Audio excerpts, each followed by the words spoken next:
Insert intelligent intro here that's been well designed for this exact purpose right now.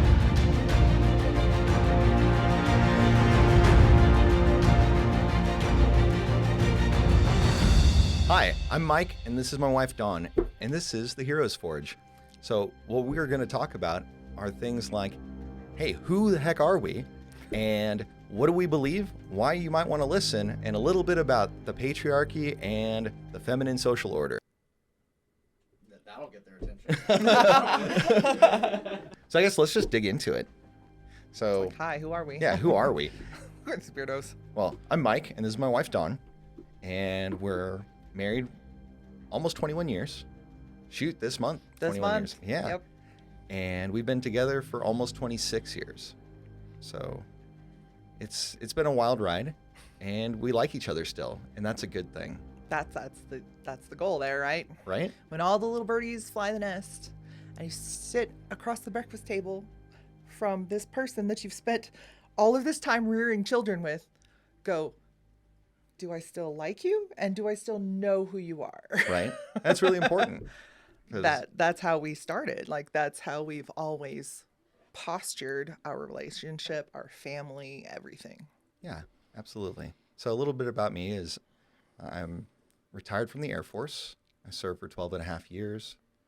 And now I'm a business owner. I've got a couple of businesses here in our local town. I own a real estate investment firm and a retail game store where we help people to have fun, play games, and to make new friends. And Not sponsored. Hashtag not sponsored, maybe sponsored. Semi-sponsored? Is that a thing? Self-sponsored is absolutely a thing. That's like when you put the cut in and you like advertise your Yeah. own products and services, right? If you Maybe want at fun some and point. games, you can come on down to Fat Cats Gaming at 113 East Concho in San Angelo, or visit us on www.fatcatsgaming.com. Something like that. Yeah, that's funny. You could do mad voiceover. That'd be great. Maybe. That'd be great. So how about you? Tell us about you. Who am I? Who are you? I don't know. Crazy. No. I'm his. That's what I am. I am his. Boom. That is. Dig it. That's the crux of what we're all doing here. Right? But I've been along for the whole ride. We met at summer camp. Before, like, the internet was a thing. Like, before meeting on the internet was even on the radar. We Yeah, were there were like AOL chat rooms or something back then. We were like the weirdest love story, and then we weren't because weirdos on the internet were meeting, and then now we're back to being, because that's normal. Yeah, it's normal. So meeting at summer camp is now, again, a weird thing to do. Well, the thing is we had to meet in person as opposed to Yeah. like swiping on an app or something. Yeah, I didn't have a phone until I was in college. What's an app? I don't know. I don't know. Right.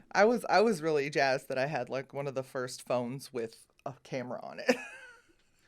Oh yeah, I Of remember like that. the new wave and the new hotness and stuff. Yeah, it was really funny. But what do you do? I have been the professional sandwich maker and cat herder at home. Yeah.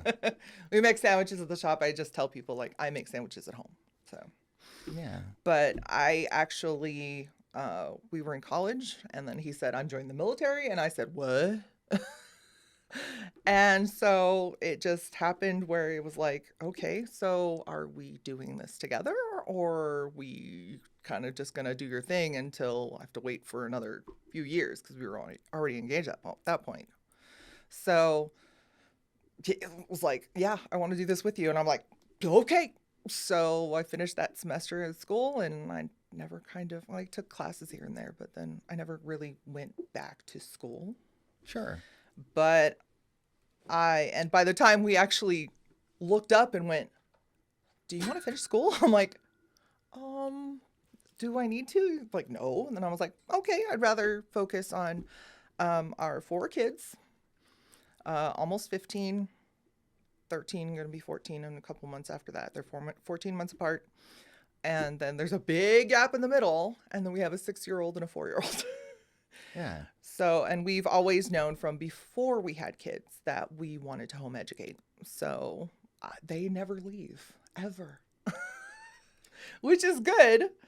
But, you know, it's a little bit tough sometimes being um, I, I have ADHD, and I get overstimulated sometimes within the first 5 minutes of the day.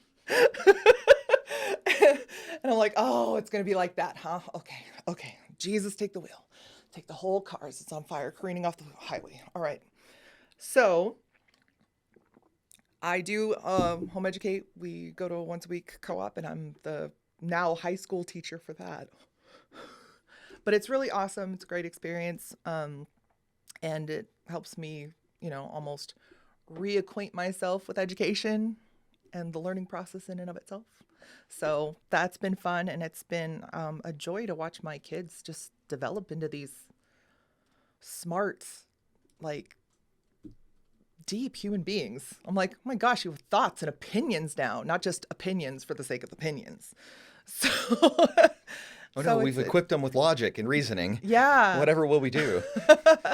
But it's nice to look at them and go, ah, you guys are becoming your own human beings. But I like who you are, and I love that they still like to hang out with me most of the time. Sure. Okay. Yeah, and then as far as the joining the military thing, I think you paint it in a way that isn't. It's from your perspective, right? Uh-huh. Where you thought it was kind of, hey, out of nowhere. But from my perspective, it was a matter of, I know that I want to build a family with this woman, and I know that I need to find a way to provide a lifestyle for this family that I want to make. And at the time, based on the circumstances, that seemed to be one of the best options that was available.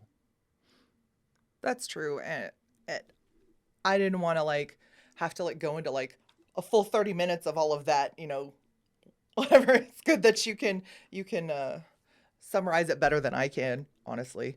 But it's almost like now looking back at it, I wish we would have just done that from the beginning. I wasn't ready for doing that in the beginning. That's true. Honestly, I had graduated from high school early and all of that, and I thought that I was at the top of my game. But it turns out that when you go to school, you actually have to go to school, and you can't just go ahead and play Diablo 2 and Warcraft 3 and get We good really grades dated in ourselves. aerospace engineering. It's just one of those deals. You actually have to pay attention to statics and dynamics so that things stay structurally strong and can fly. We like that. We like our airplanes staying in the air. That's generally how that works the best. It's generally solid common practice for that to be the case. But it was, honestly, I'm just now seeing, because I went to school and I was doing all these things and I was on this track, and then it just, my life, the trajectory of my life, not that I'm just like, oh my goodness, I'm just like some kind of martyr or whatever. I'm not. But it just kind of, the course and the trajectory took a hard left, and it was like, what are we doing? And for a while it was just kind of like, why is this all happening? And what was, spending thousands, tens of thousands of dollars on, in student loans and stuff, what was all that, what was that all for? Sure. But when I actually got tasked to, teach middle school and now high school, and I use the same we use classical education, and the classical model of education was what I was being trained in. And that honestly was how I figured out, I want to home educate my kids. This is how I want to educate them so much. And no, it's been interesting to see that I am super, honestly, really good at it. I'm really good at teaching this way and leading, kids through, developing into people who could lead their own, Socratic discussions and stuff like that. It's been really, really fun. And I've seen the development already in just a year. Right. So, I mean, now it took, how many years? 20 years. And now I've figured it out that there was some kind of purpose for it. Well, and the tough part is it's hard to see the vision from the first step. Right? It's a lot easier to take a look at a journey of 3,000 steps and judge it in its totality than to go ahead and go and be in that perspective, in that mindset, and taking that first step of faith. I think it's a lot harder for people to really see through that. And I think that's one of the advantages that both of us have that we bring to the table is I'm much more the looking out longer term, Yeah. whereas you're more the looking out for the here and now. Yeah, And the nitty-gritty details and logistics. sure, and that's the thing is we play to our strengths. Yeah. And so long as we know, hey, what lane are we in when we're talking about this, we don't really argue about a whole lot No. because we have a unified vision for what we want. Hey, thanks for watching this clip. If you'd like to see more from this podcast, you can go ahead and click here, where the podcast episode is linked in its entirety. If you're new here, you might want to consider subscribing right here. Thanks so much. Make it a great day.